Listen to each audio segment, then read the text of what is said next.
Welcome to the Phillips fam baby journey. You've watched the rest of those YouTube channels. Now you're watching the best. I'm Requill. I'm Derrich. And we need you to go ahead and hit that subscribe button to join the family. And while you're at it, go ahead and hit that notification bell so that you're alerted when we drop the new videos. Even though if you just tune in every Sunday, you gonna get to see us, okay? We also need you to hit the thumbs up button.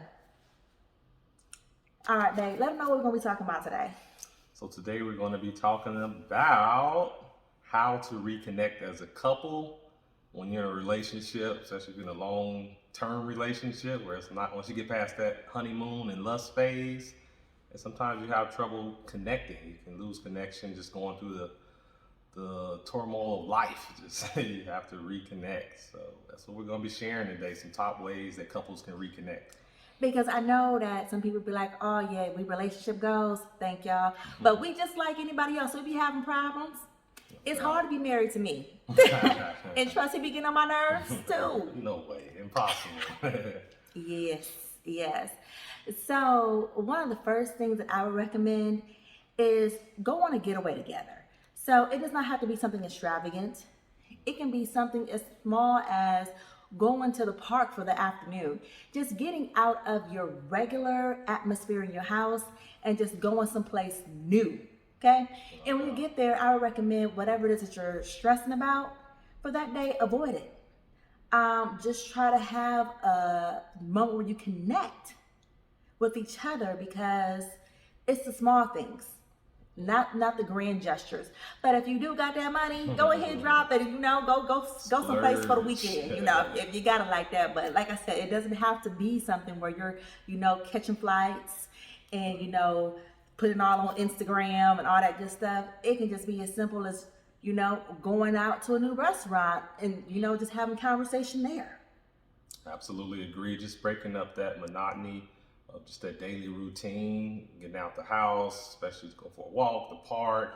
We live by a White Rock Lake here in Dallas. It's a beautiful lake. I love going there. Just get out there in nature and enjoy each other and just kind of remember why you all are in love. Rekindle that flame, because it takes effort. You just can't expect it to keep burning without any effort, without adding some kerosene to it. Yeah, the passion needs some fuel.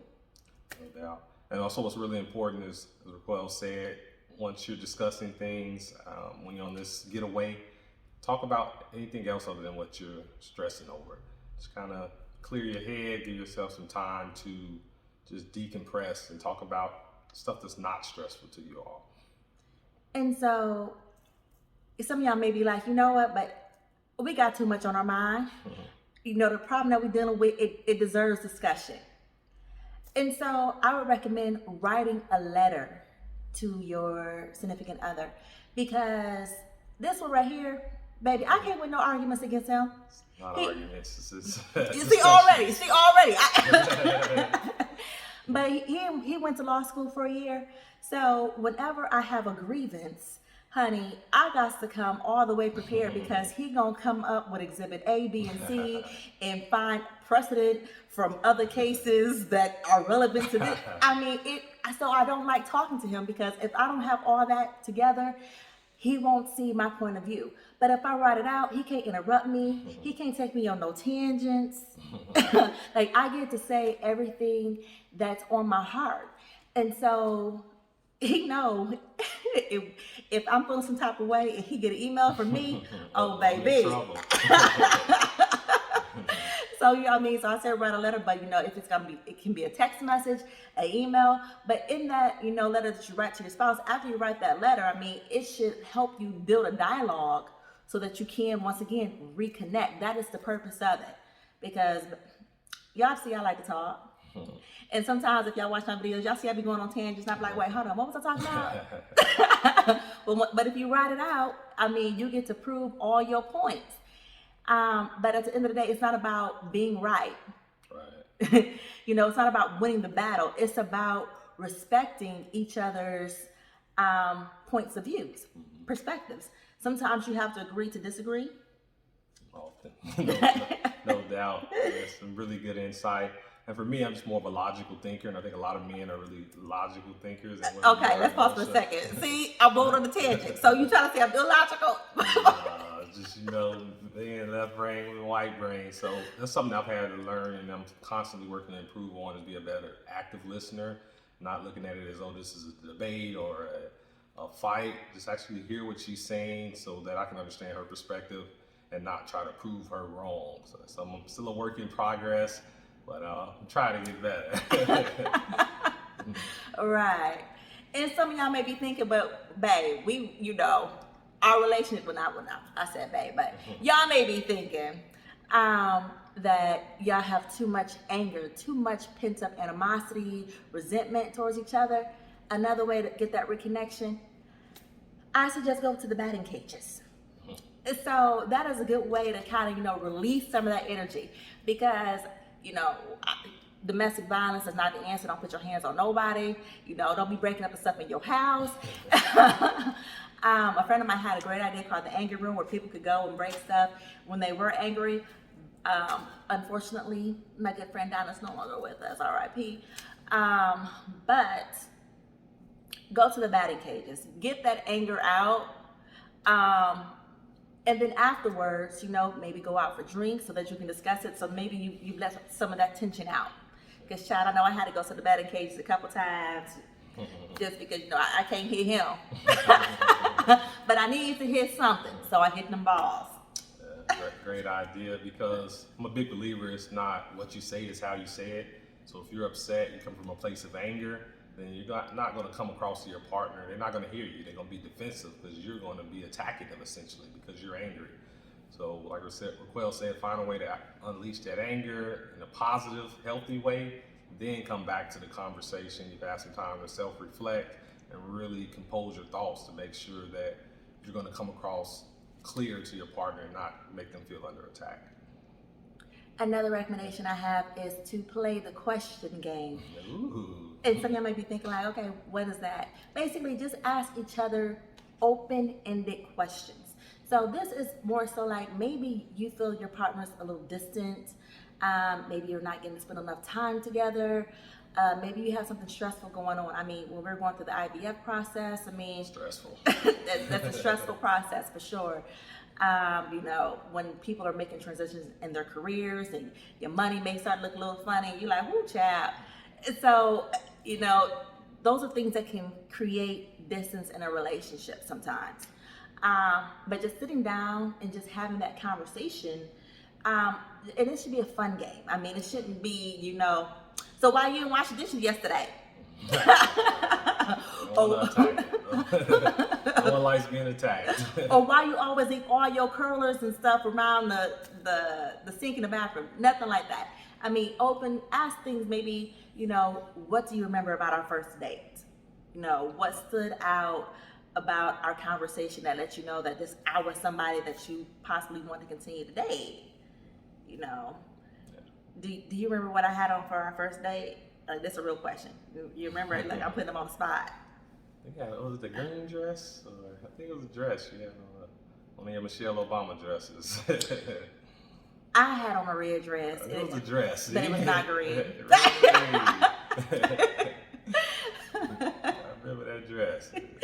But I mean, asking those questions, it'll probably take you down memory lane and help you think about some of the great times that you've had in the past, so it can make you focus on the future you're going to have together.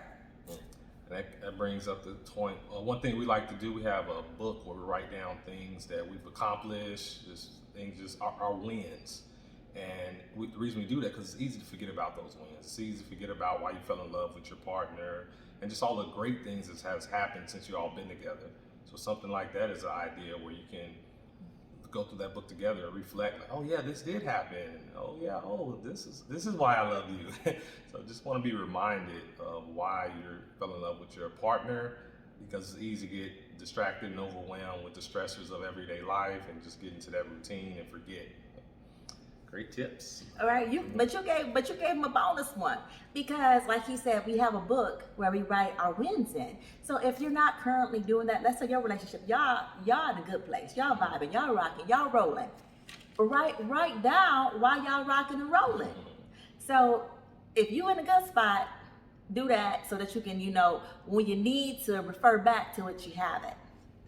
Absolutely. And these are all these tips and things we actively are working on because we're in that place now. We're always in love and supporting each other, but we're in a place now where we have a lot of different interests. So we have to be really conscious and intentional about making sure we have some shared interests as well. That takes effort when you've been together so long. We're applying these tips as well. Another one I have is to initiate touch. Yeah. Soft. That was good. So it's so easy to get wrapped up in your everyday life, going to work, taking care of the kids. End of the day, you tired, you just want to go to bed, whatever, But set aside time to just cuddle. I know a lot of people, when I say initiate touch, that does not mean sex. There's various forms of intimacy. Absolutely. And so maybe it's just, holding hands or something while you watch TV together or something. Just try to reach out and touch somebody's hand. No, but just reach out and touch your partner because, one way obviously to end distance is to, close the gap. And I think a lot of men kind of lose sight of that. We think, okay, intimacy is just sex. And that's something you have to realize. There's so many different forms of intimacy. We've been together almost 8 years now. Yeah, over 8 years now. Something like that. Being together that long, you realize that it's more to intimacy than sex. We just like spending time together, doing things that interest us, and then just things we have in common, things that we show that we care for each other. Those are all forms of intimacy, not just sex. So remember that, man. You don't got to just have sex for intimacy. You gotta get creative and think about other ways you can connect. And then my final and last tip. Okay. So when I first met him, we probably text message at least 100 messages each every day. It's courting you hard.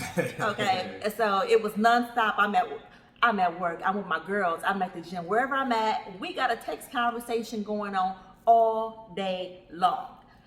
But as you know, he said we've been together for 8 years. We don't text like that no more. For one, we've been at home together because of COVID. So even before then, it wasn't texting nowhere near as much. But just go back to that time when you first met your spouse and think about how excited you were when you got that ding because you knew it was them. That good morning beautiful text or whatnot. So get back into the habit of sending those messages.